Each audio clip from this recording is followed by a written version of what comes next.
Et David de la 18e saison de L'amour est dans le pré est en couple.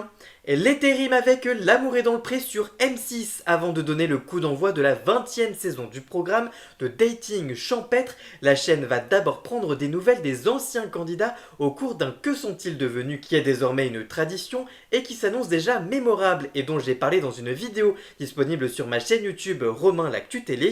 L'animatrice a donc retrouvé les agriculteurs de la saison 19 pour fêter tous ensemble les 70 ans de Gilou et prendre des nouvelles des uns et des autres.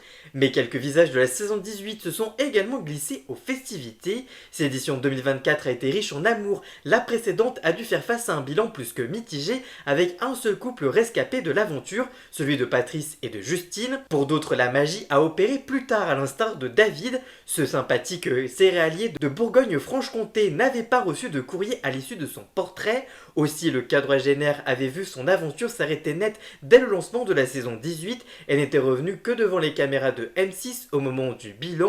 Et c'est à ce moment-là que la production et Karine Le Marchand lui remettaient la lettre d'une prétendante qu'il allait rencontrer dans la foulée dans l'émission.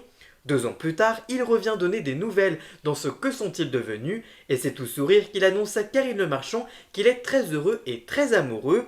Reste à savoir s'il s'agit de Karen ou si c'est une autre jeune femme rencontrée depuis. En tout cas, David est donc la preuve qu'il faut toujours croire en l'amour, même s'il semble aux abonnés absents dans un premier temps, de quoi redonner espoir à Antoine qui, cette année, se retrouve pour le moment dans la même situation que son homologue, à savoir sans courrier viable. En tout cas, toi, qu'est-ce que tu penses de cette nouvelle? Dis-moi tout ça en commentaire et surtout, abonne-toi! Pour connaître toute l'actualité médiatique en temps réel, rendez-vous sur tous mes réseaux sociaux.